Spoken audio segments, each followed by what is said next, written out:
So, Okay. yes, siguro mamaya maitatanong natin. Sige, sige. Well, I had the opportunity to read the book, and Yes. of all the things that was said and written, ito ang nag-stick sa mind ko.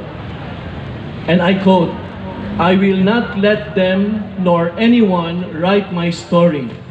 I am going to write my story." End of quote. Ang istorya ng Pilipinas ay hindi lamang sinusulat ng isang tao.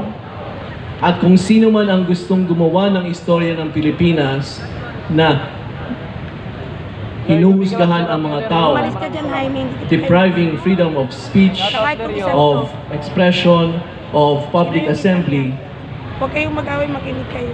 it only proves to say na Hindi ako nakipag-away. ang istorya ng taong yon, and I'm not referring to the secretary, no? I'm referring to the president, who is trying to write a story that does not fit the narrative of the people, is not only inaccurate, but a big lie. Kaya ang pinanindigan ng taong ito, ni Executive Secretary Vic Rodriguez, ay isang modelo para sa ating lahat. Yes, at marami pa rin siyang sasabihin ngayong gabi, no?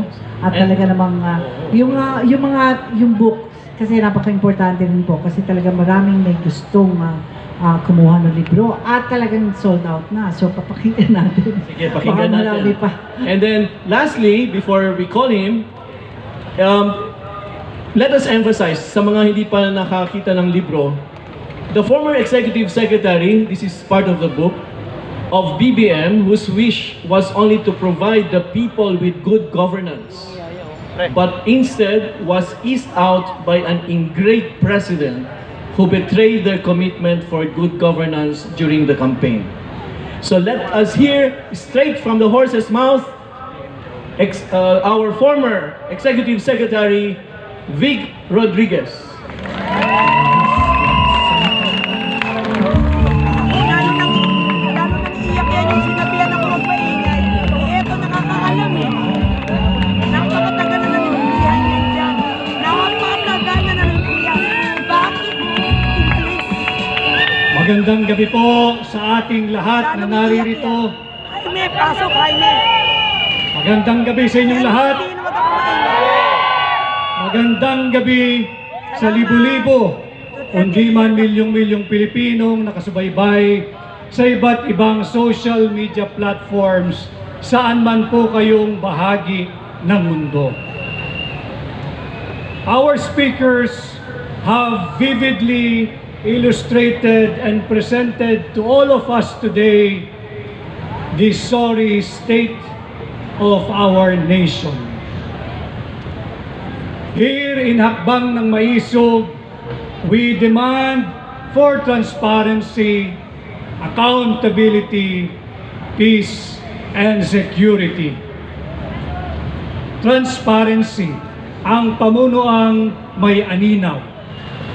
We demand transparency dito sa 800 billion pesos ang program funds ng kasalukuyang administrasyon. Humihingi tayo ng tugon kung bakit at para saan itong bawal na bawal, illegal at unconstitutional na 800 billion pesos ang program funds. We demand here in Hakbang ng Maisog accountability. Yung ating mga contributors sa PhilHealth, 90 billion pesos ang gagalawin ng kasalukuyang pamunuan ng kasalukuyang administrasyon at idadivert yung 90 billion na yan ay pera ninyo. Yan ay nagmumula sa inyong contribution, mula sa inyong sahod or voluntary contribution. Hindi nila dapat pakialaman yung 90 billion pesos fund ng PhilHealth. Hindi lang po yan ordinaryong excess o sobrang koleksyon. Malinaw sa Universal Healthcare Law na yung sobrang pera ng PhilHealth ay gagamitin pabalik sa benepisyo ng lahat ng miyembro nito, whether you are a direct contributor or an indirect contributor. Halimbawa ho, pipilitin nating pasimplihin ang paliwanag para maintindihan ng ating mga kababayan. Halimbawa, ang inyong contribution kada buwan ay 10 piso. Yung 90 billion na pinakailaman ng kasalukuyang administrasyon, hindi po sobra yan. Dahil ang mandato ng PhilHealth ay gamitin yan para sa benepisyo ng mga miyembro. Yung 10 pisong contribution ho ninyo, kung ginamit yung 90 billion na yan pabalik sa inyo, maaaring mabawasan ng 2 piso, ng 3 piso, at hindi na 10 piso ang inyong buwanang kontribusyon, kundi 8 piso o 7 piso na lamang. Kaya hindi nila dapat gawin yan, hindi nila dapat pakialaman yan, dahil hindi nila pera yan. Ganon din ang coverage ng mga sakit.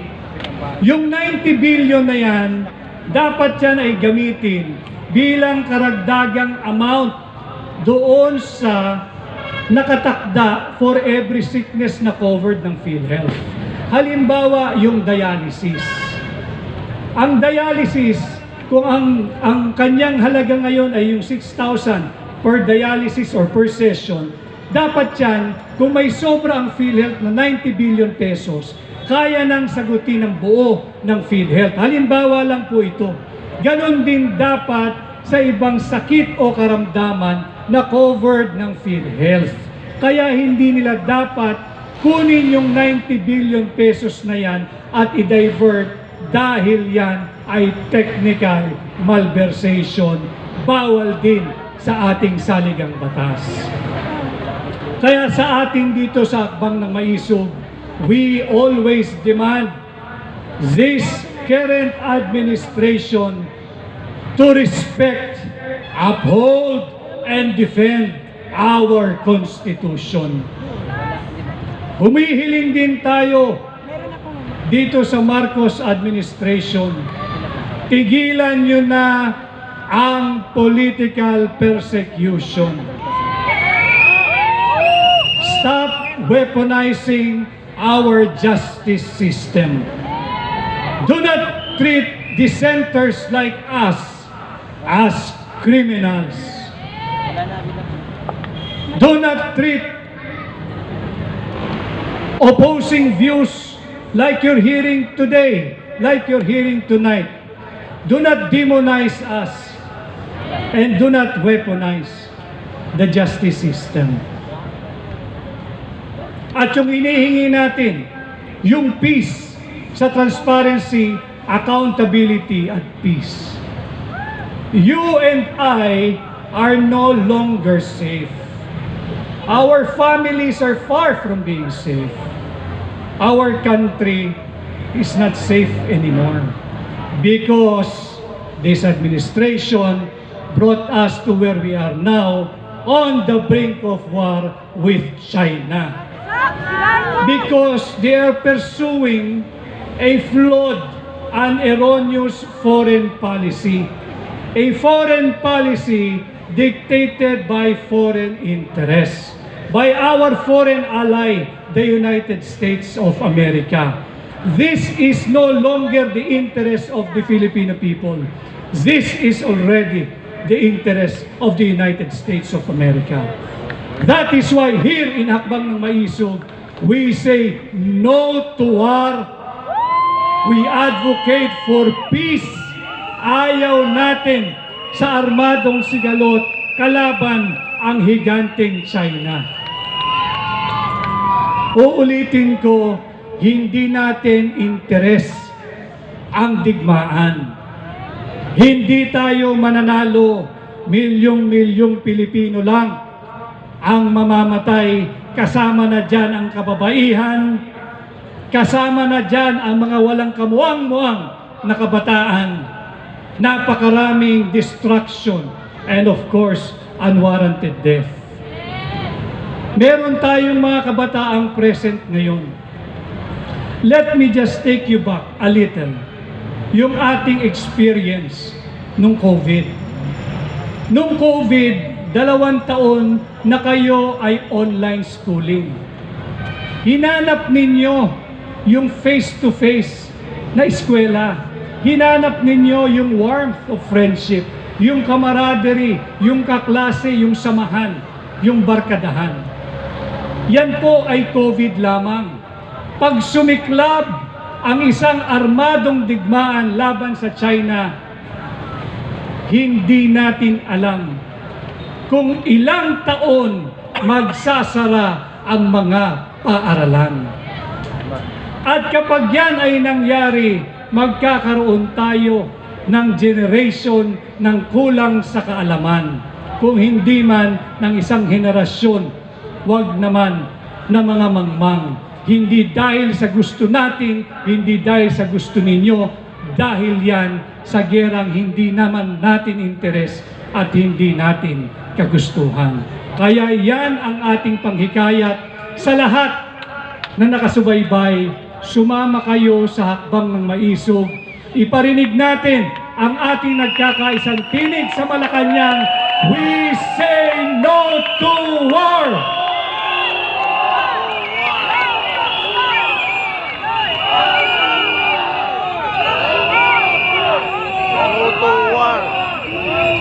Idugtong ko rin para doon sa nagpapauto-uto sa ating kaibigang bansa at alyado pa naman na Amerikano.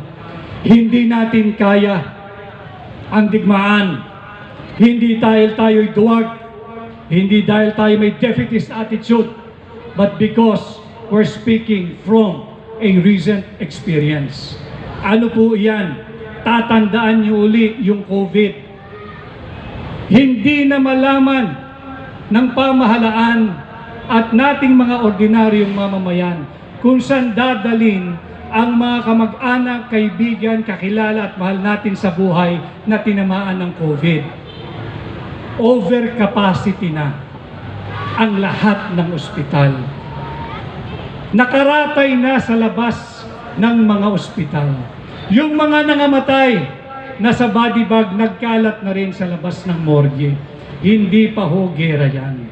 Ito ang dapat tingnan ng ating nagbubulag-bulag na pamahalaan.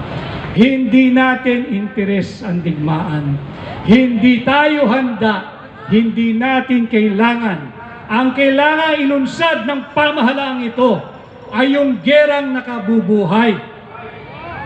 Gera laban sa kahirapan.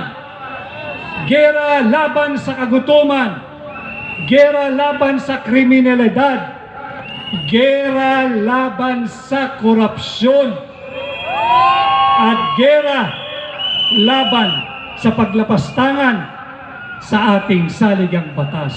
Ito ang gerang kinakailangan nilang ilungsad. Hindi ngayon, hindi bukas, kundi 2 years ago pa. Yung gerang nakabubuhay, hindi yung gerang nakamamatay. And leaving you with that, wag ho kayong mapapagod na ituloy ang ating ipinaglalaban. Ito po ay hindi na para sa atin. Ito po ay para sa mga kabataan na naririto ngayong gabi, yung mga nakasubaybay sa iba't ibang social media platforms at sa mga darating pang saling lahing Pilipino. Ito po ay laban ng bawat Pilipino. We are not calling sa pagpabagsak ng pamahalaan o Administrasyong Marcos. Ang hinihingi natin ay no to war. We are demanding transparency. We are demanding accountability. We are demanding peace. And we are demanding for our security. Yun lamang po. Maraming salamat. Magandang gabi at mabuhay ang hakbang ng maisog!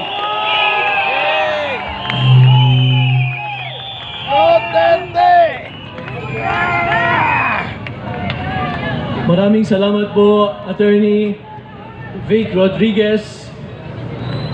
Very inspiring as always. Yes, at talaga naman, Maisog. I'm speechless. Yes. Oo. At okay, makinig po tayo sa isang magandang